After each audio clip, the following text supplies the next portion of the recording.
And the Ornn being hovered right now by Afreeca, and this is going to mean it's probably Ornn versus Renekton in top lane, which means that Galio gets a pretty good matchup into a Kali. Both sides.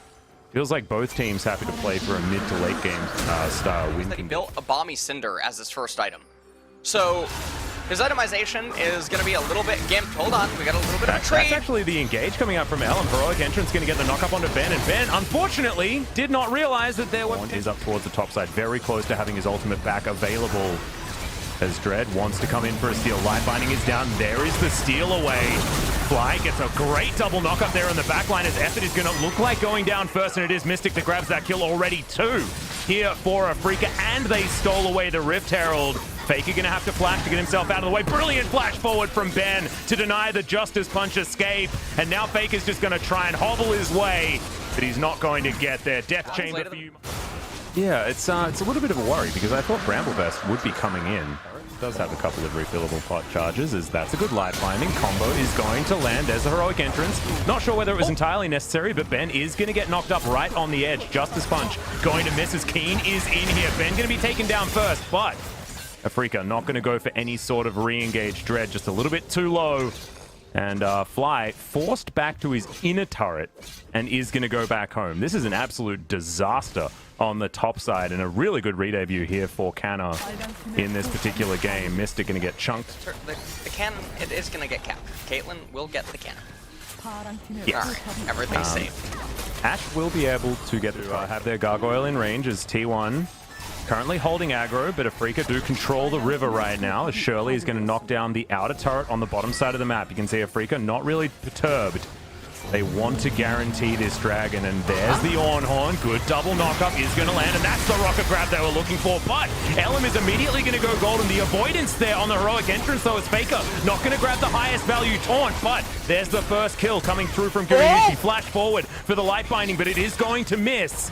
Afreeca do get themselves out of the way. It's a 1-for-1 trade. Both junglers are dead as the teleport comes forward. Canna trying to go 1 versus 4, and it's going to be successful as Keen is wiped from the Rift. Now Mystic trying to fight this one back. Being even a little bit reserved with some of their Summoner Spell usage. Faker probably could have gotten a little bit more if he elected to use Flash right away. And now this is just going to be 5 more minutes of scaling. And stuff like that. You know, you don't want to hear that heresy.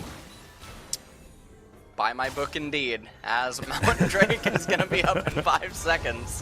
Faker. Ooh, good taunt there onto Keen, but Shuriken backflip comes back. Keen not going to trade back too well as good double knockup comes forward there from Fly. Arrow going to connect there onto Effort, but not much follow-up. Mystic going to flash out of the way of the final spark, and he's free hitting now. As Canna goes gold, and Gumayushi getting the damage down though. That's the double kill. Fly now in trouble, who's been completely blocked off. Gumayushi actually going to get hooked in, but that's not what they wanted because it allowed him to have better position. While the other members go over to the Baron, and this is basically everything that you could possibly want. And with the itemization that Afreeca ended up going for, they're going to stunt themselves so much. They don't have an ornament outside of Hecarim as well. Obviously, Infinity Edge is coming in next, but things are looking really lights out for Afreeca here in this game number 1. Caitlyn 3-0-6. Right now inside of this game, absolutely massive. Not sure why Fly. Watching him utilize his mouse. As T1, they are just looking to try and put this game. We don't have very much money. As Ace in the Hole comes down, a lot of damage there onto Keen. That is like 2 abilities. As there's the Cataclysm. Heroic Entrance going to come down as well. And Final Spark going to help take down the Ashe. Turret. And with Afreeca's comp being the way that it is, the double mountain on the side of T1, there's no way to threaten this Caitlyn. I feel like it's looking pretty grim here for Afreeca in game number 1. These situations that would have to unfold for them to come back is super unrealistic. Yeah, this is very, very tough. Also, you know, luxury Guardian Angel coming through from Canna as well, so his ability to disrupt the front line is going to be even more difficult. Heavy armor targets. And that's why the last Whisper was completed. But this was just the Cataclysmic entrance. And no way for Afreeca to do anything. The Wombo too strong. As Arrow is not going to find the mark there, but Canna is likely to fall. Gonna take Dread with him though. As he gets back to this minion wave, Hook is going to go wide. As Canna's pretty fast, but he will be slowed down. There's the knockup. Guardian Angel gonna be popped. Faker going to be coming in here as Ellen finds the backside, and they took too long to take down the Crocodile. Mystic going to be taken out. The Croc eventually falls, but T1 now in position to try and fight the flash forward, the life binding. It will be Fly falling down as Ben's going to get knocked up as well. Ellen playing very beautifully right now as Keen looking to try and find his way forward. Life binding doesn't connect, neither does the Justice Punch, but there's the double kill for Gumayusi. And T1 playing with their food, smacking them with their wallet. As we've called this game over a few times, just taking T1 a little while to put the last nail in this coffin. And it looks like this is going to be the final siege for what is going to be the end of game number 1. You can see T1 are threatening the turrets right now. Towers are going to be very quick. Held, or they've got a lot of money and they want to spend it. The Mountain Drake is as amazing as you want. That's a 1,000 damage crit as Gumayusi's going to steal away the blue, sets up his wall of traps. And yeah, Dread's not going to be able to get in here, so this will just be Mountain Soul as we predicted. Helm over to the side, not going to be able to get any knockups, but there is the Cataclysm onto Dread. Ultimate is going to be able to get him out of there, but now it's not going to be used in the fight. Oh my god, Gumayusi just pops Keen. Decent knock up there from Fly, but unfortunately just has nothing else that he can really offer. Faker's going to get rid of Mystic. A double kill now as he gets rid of the entire bottom lane. And Fly is going to go golden. And the Peacemaker was funny, but I think that the auto attacks do more damage here out of the Caitlyn. And now T1 are going to win the game. LS, I've said it 4 times. Maybe I'll be right this time. Well, Faker and Hecarim here. Dread gonna have a little bit of a fight. Oh, yep, okay, looks like a little bit of tilt. As, oh, that's a cool look. Love it. And that's gonna be it for game number 1 between T1 and Afreeca, and the lineup looking really good. And when it comes to debut games, you'd say 9-0-8's pretty good. I don't know. Okay, Zoe. Yep, it's going to be Zoe instead. So a little bit of mid-game focus here, especially with Renekton Zoe. And a Mystic comeback. Diving a Taric is rough, even without ultimate, just because of the healing. But Keen getting all in by Canna here, but that's going to be first blood in the solo kill. Unfortunately, those solo... Let's see how this all transpires. Yeah, I don't know what Kana's doing. He goes for the trade there, double slice and dice. Just doesn't have the damage, really overestimated.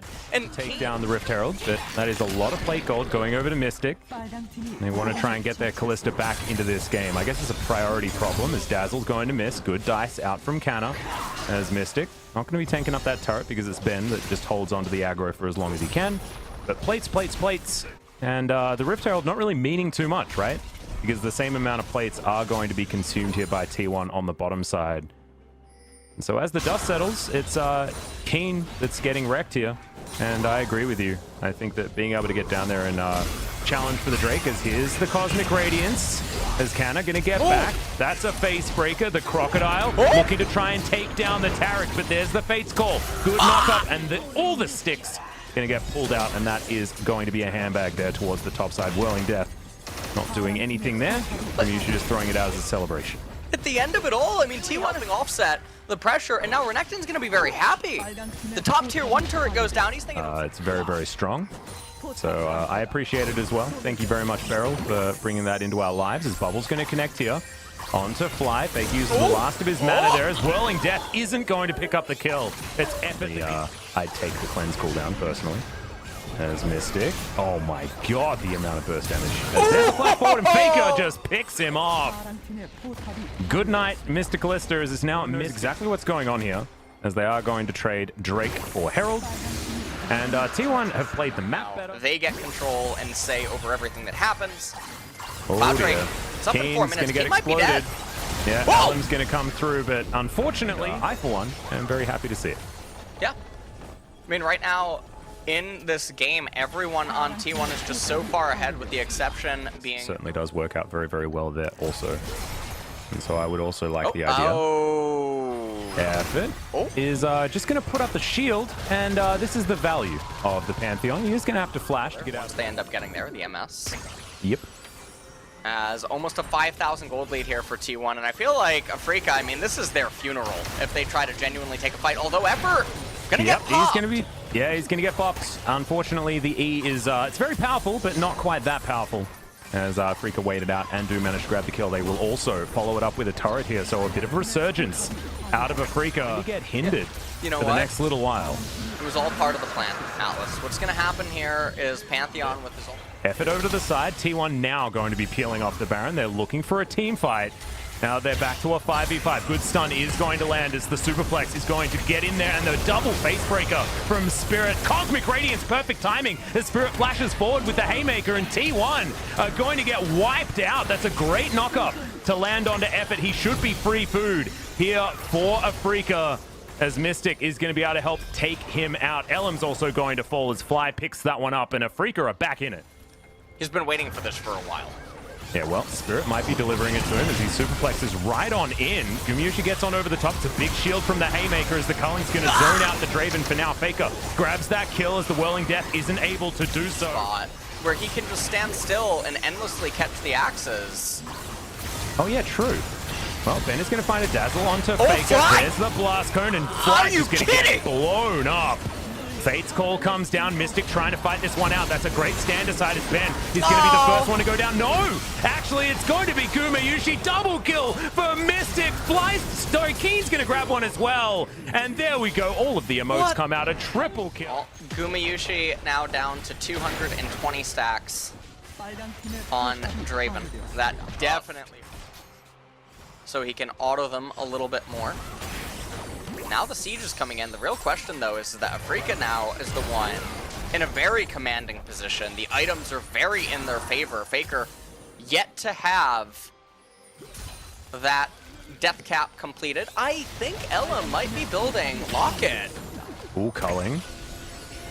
Not doing enough. And yeah, that'd be interesting. Looking forward to seeing it. Zeke's Harbinger done for Ben as well. Is pretty big. They might find it here. Oh, Keen. He does have flash available. Immediate QSS. That was very Captain Jack. Loved it. As there's the fadeaway culling as well to soften the members of T1. And now Keen looking to try and turn it. Spirit, can he find the correct engage? So far, not exactly there just yet. Good face breaker as Effort gets over the wall. T1 actually trying to start this fight off. As there's the Cosmic Radiance, and now Afreeca pull the trigger. Fly landing a nice stun. There's the knockup. Ben goes through with the dazzle. He's going to sacrifice himself as the blades are going to be cashed in, but Mystic still bouncing around the battle and is going to be able to pick up one of the kills. Faker now running for the hill. So even though it's 2-3 in favor of Afreeca, the Draven passive is helping to mitigate that a little bit. Faker, though, actually going to die. Yeah, Elam also in trouble as there's the point-blank culling as Keen goes past the turret to get that solo kill. Game denying this Cloud Soul over and over again are Afreeca with their advantages that they have been picking up close to. He needs a Bloodthirster for that. Looks like Keen, though, speaking of soloing, is going to solo that dragon. Yeah, very comfortably. We're going to have a lot of ultimate cooldown here for Afreeca as Ellen. They are going to make their way back into the base. Bubble is going to connect onto Ben. Almost gets one shot there by Faker. Whirling Death. And that's going to secure it. Fly also limping away from this fight. For his elixirs. Yeah, it just needs more. He's just going to be he's going to be filling his fridge with all of those elixirs. As he may not even go back to base. Who knows? Oh no, as Spirit might be caught out. This could be their ticket in as there's the stun. Bubble's also going to connect. Goodbye, Mr. Spirit. They wait for the stun. They have a wave in top out of Fly. with Baron. And so the death timer on Spirit, very, very long right now. They have teleport on Kana too. They could do some pretty tricky things here, but Tarek's back up. Yep.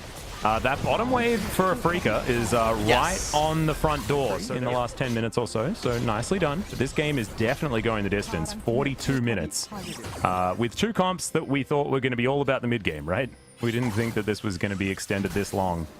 But when the two team compositions are pretty similar, that is likely to happen. As Afreeca, I still think that, you know, their team fight, if things go the right way, they're able to get him. Remember, Mercurial Scimitar is still there. And this... Wait, all right, Spirit looks for it. There's the face break with the flash out. That means Spirit goes the wrong direction, but the Cosmic Radiance is so strong. 1v1 in the backline is Elam. He's very, very big, very tanky, but he's still running the hell away. This is going to be Cloud Soul, a 4-stack Cloud Soul coming through from Afreeca.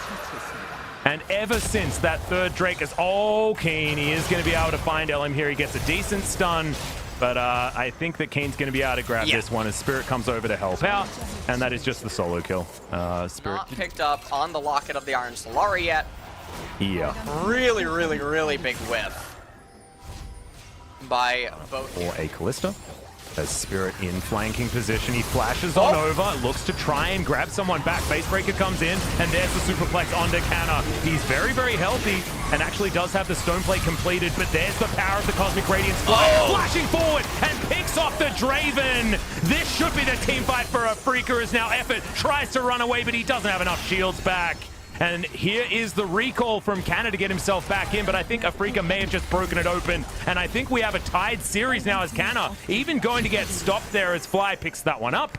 And now these Nexus turrets aren't going to last very long whatsoever. Afreeca have done it in a 50-minute game. They take game number 2, and now it's just a best of 3 for one of these teams to move forward and still have a chance of going to Worlds when they face off against Jin. Yeah. As they are very all over the place with just generic good champions, pretty much is the approach that they're piling the wave up. They want to just dive Yuumi. Well, Ellen's going to be here. Immediate teleport come through from the top side of the map, but Faker's going to get in here as well. As, oh my god, Mystic wanted to get that kill but couldn't do it. As Ellen's going to throw up that T1 flare. And now Ben, the lonely kitty cat, is down here. I believe the teleport was actually cancelled on the top side of the map as well. I mean, of course it was. Faker with the spellbook, he's going to have that available for him soon. Ellen is, yeah, I don't... He is going to be able to get out of the way. The Watch Out Eat going to do it. Bowling Ball will connect as Canna teleported forward. That's that teleport advantage that you were talking about. And now Spirit, he doesn't have an ultimate, and he is for the Renekton to keep plowing forward. As Keen will teleport up. Does now have that Tiamat that we were talking about as Faker. Heals. Now looks for more. Tempered Fate comes down. Bubble, not actually available just yet, as there's the ulti out of the Yuumi. Gumayusi having to flash out of the way, is now Faker very low effort as well, but he magically journeys as Mystic's going to be taken down. Elim towards the bottom side, collects a double, and this Lilia is just massive right now. Yeah, the Lilia is so out of control right now inside of this game. 3-0 and 2, and the Jin as well. And so T1 are really just taking control of everything that's happening. Gumayusi... Well, there was a double kill on the bottom side of the map, so very nicely done by T1. That's why you see that 5. But these 3 plates up in top, however, that's a bit of a different story. As, okay, oh, no. Kane? Yeah, it might just be curtains, as Kane is going to be able to dash his way out, but the last bullet being held onto, and Gumayusi says, thank you very much. Collects that one for himself, and he'll, reload faster, reload faster. He can't do it. He's not going to do it. Yeah, not gonna do it. Close, but no cigar. Yeah, he's not Graves. As, yep. So 1 plate goes begging, but that's 9 plates that the Jin was able to lock. Onto Gumayusi while Effort looks the other way, flashes accidentally outside of range, and then Faker turns off his monitor. There's a chance. All right, there we go. Well, I mean, Keen doesn't have a chance here, as that is special delivery for Faker. Cat with him. Horses and cats, oh my, but he gets chunked by that paddle star. The exhaust goes down as well. As now Orb is going to be in position. It's very good for zoning, as now Fly protects himself. No stun, as there's the curtain call. A lot of damage potential here as Ellen's going to put them to sleep as the shockwave does connect, but Fly is just going to be swiped away. No more perfect game, but that was mid-tier 1 and 2 tier 2 turret. Can't get that out. Yeah. As the Lilia is just so big right now inside of this game. Also, 6 Darksteel sacks. Jin probably going to be nearing his 3rd item here. We're not even at 20 minutes. And yeah, there it is. So we're very good at the games as well, and I wonder what goes into that. But obviously sample size very low, but stuff like that's always intriguing. Yeah, I mean, you often look up in the near future, but that would be pretty intriguing nonetheless, though. Especially when you look at Innovation and Gumayusi here, the caliber of players that they are. This isn't just high MMR. This is the highest elite level that you can basically play at. Very dead Afreeca players, but we don't really need to talk about it. As Faker will be able to push down this inner turret. I don't know whether Fly's going to be able to dance his way into success in this particular game. As, yeah, Afreeca sort of relegated to their own base. Keen is split pushing on the bottom side as his R button is Canna looking for the flank. There's the Tempered Fate, but Arcane Shift. Pretty good. Mystic flashing out of the way as Canna tries to get on top of him, and he will, but that's a really good shockwave out of Fly. Still going to be the Ezreal falling down. Gumayusi on the other side, though, has already fallen. The Hecarim goes down. It's a much closer fight than I think a lot of people were expecting, but now Ben, yeah, watch out, mate. It's a big eep coming through from the kitty cat. As the thumbs up comes forward, that's a triple kill for the Lilia. And LM is so because the utility from that item, super good. Keen does have teleport available, but there's no way for him to know, I don't think, about Faker, no point to. It's going to be real hard to lose now with this Ocean trade. He's going to miss as there's the Ocean Soul, and now a team fight has erupted. Final chapter comes through, but immediately the horse just explodes. And Canna just dishing and dashing around the fight. There is just a hula hoop in the middle of that one as Fly is going to be taken down after a disappointing ultimate, and this will just be T1 mopping the floor with Afreeca. That is a clean ace, and now they should just be able to win the game. Yeah, with all their HP going back up, they have double Ocean Dragon and Ocean Soul. I mean, all of them are full HP except for Ellum. This is totally fine. They can take another team fight if they have to, but they're not going to. Afreeca are not going to spawn in time. You can see Kana realizing that, wait a minute, we can actually just end the game through middle. And that's what's going to happen here. As the Nexus turrets will fall. Hecarim, I mean, he's gonna... I don't know, he's not gonna do anything. He's gonna try. He doesn't have an ultimate, so really he doesn't do much at all. And that is gonna be Gumayusi picking up yet another kill before that Nexus does fall down. So, blue side can want to threaten Death Realm and tax Afreeca to stunt them. And that's actually going to be problematic for them in the later stages of the game. Easter is a little bit slow and sluggish, especially getting tapped by that Wall of Pain. Mystic trying to trade back against Gumayusi. Ooh, flash. Yeah. Oh, as there's the flash. Ben not in range for the auto. Very unfortunate. Net comes down. There's the headshot. As now Ellen's going to come in. The Predator goes down, shows them the bad news. As there's Requiem. We'll see how much damage it can do. Not exactly enough, but the cleanup's going to be there. The exhaust not going to work out as there's Ace in the hole. And Afreeca 2 kills to 1 in the first skirmish of the game. Yeah, I'm not sure why Fly came in, though. That was very interesting. And Spirit now flash out of the way here as Fake is underneath the turret. Not entirely sure what he's trying to do there as the turret's going to get angry at him. There's the Ornhorn. Faker not going to get knocked up, able to dash out of the way with the kill underneath the turret. And as we come Effort's dead. Effort's dead. It's about 9.6 and Keen justing 9. So about 60% ahead in levels. Oh, Ram coming on in here as there's the knockup. Gets into position to make sure he can knock up Faker. Great dredge line comes forward and Spirit is going to lock away that kill. They do have the man advantage. Fly a little bit late to that mid lane, so T1 will be able to lock down the Cloud Drake. Next one going to be an Ocean, and we've got how he's feeling in this lane at the moment. As there's the stun, Ben's going to be in trouble as they want both of them. Depth charge comes down. Mystic going to flash himself out of the way. He's free hitting, but I don't know whether it's going to be quite be enough. As Ben's very tanky, Aftershock working out for him, but it's not quite enough. You can see effort down here. I don't know what he's doing. Teleport, though, coming in from Mordekaiser.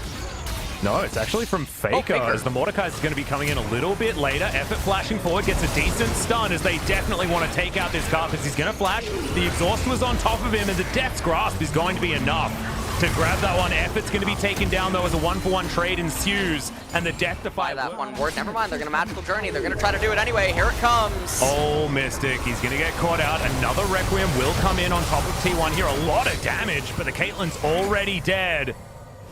And no one going to be dying here on T1 side. Some low health bars. To see if they can get larger advantages in the next coming minutes. They need to get that Ocean Dragon, though. All right, Fly gonna miss his ultimate as Faker taking some Skittles, now wanting to take the fight to Spirit. Great knock up though, as the Tempered Fate going to be avoided.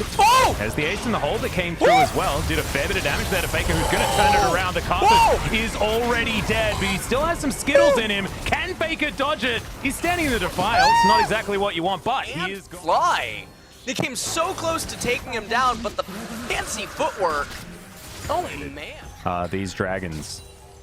And so Soul Point will be coming up, 2.5 minutes time. You can understand what he's thinking is that, well, there's healing on Volibear, there's healing on Mordekaiser to an extent.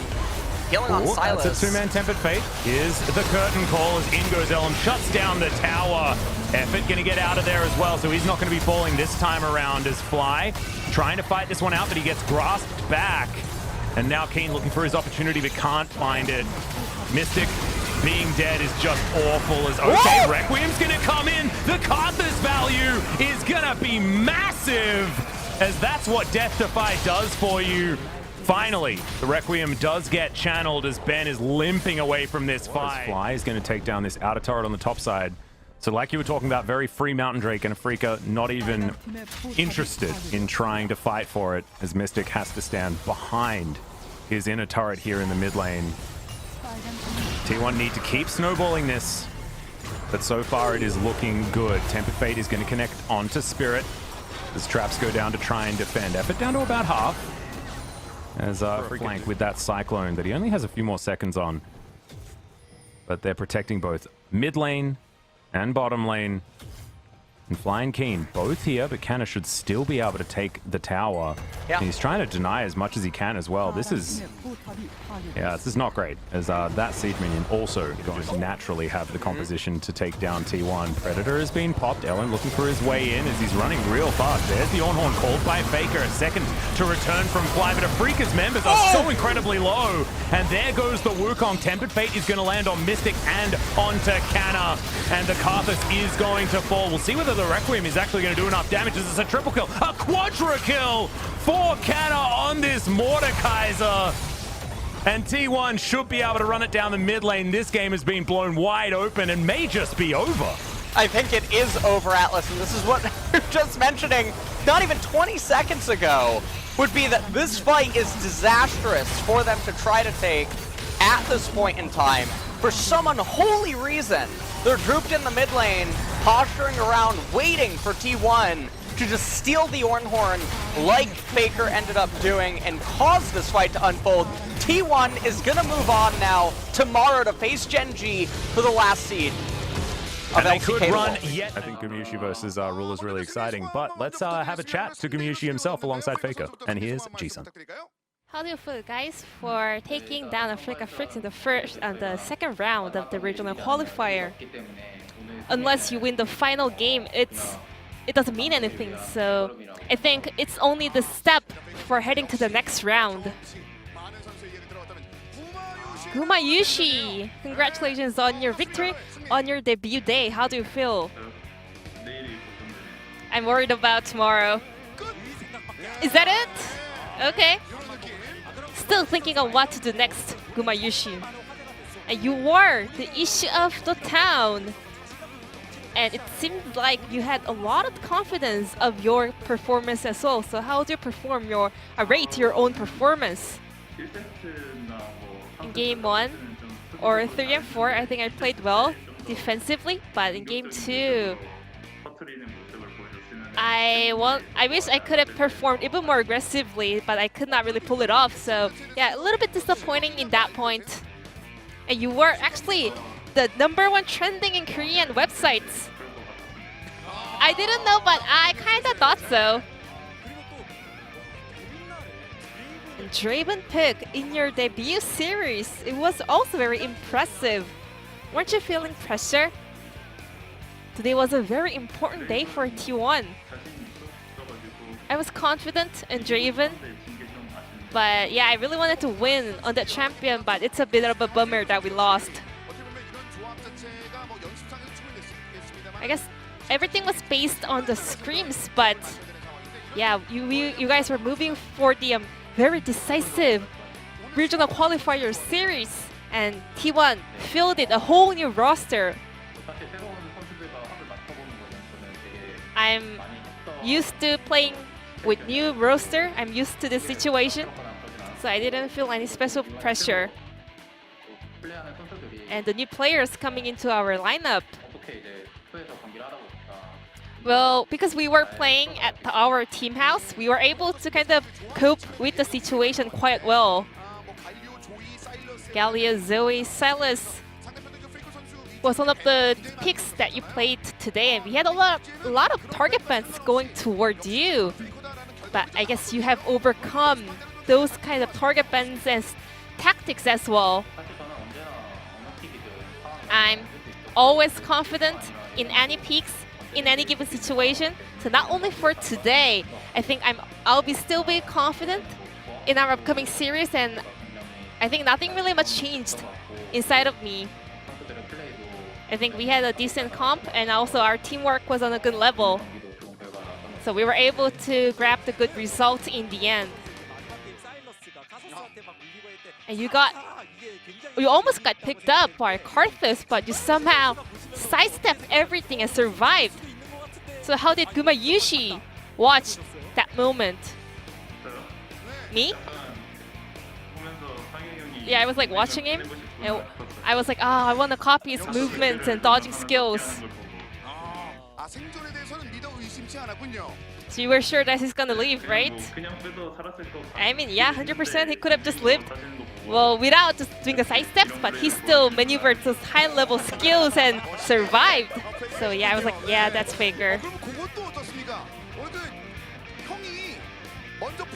And Gumayushi, your older brother, is also a professional player. Did he give you any special advice for your debut? Nothing special. I think he must be watching this, but I don't know. He didn't really send me any words of advice or encouragement, but I'm pretty sure he was watching this. I mean, he just trusts me and doesn't really come across the line. And Faker, I mean, you are definitely exerting a lot of pressure based on your experience, but at the same time, you guys are playing super aggressively. And that's one of the plays that the global fans love. So what was the main theme of today's performance? Being aggressive? I do not have a special intention before going into a series. I just always adapt to the given situations. And today maybe it looked aggressive. Kanna was so close to getting the pentakill on Mordekaiser in the end, but Gumayushi, you stole it away. And Kanna was speechless after that point. Did he really? Did Kanna say anything special? It's a bummer.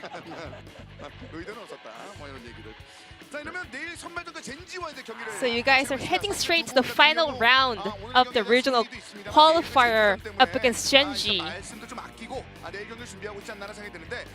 You guys have one day to prepare. So what's your mindset going into that series?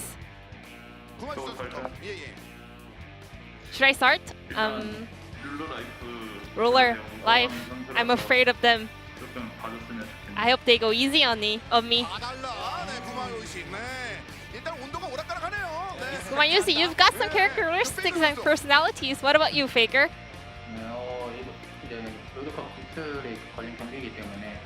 That's gonna be a decider series for the Worlds Heat, so I will do my best for that game. And this will be the end of the interview with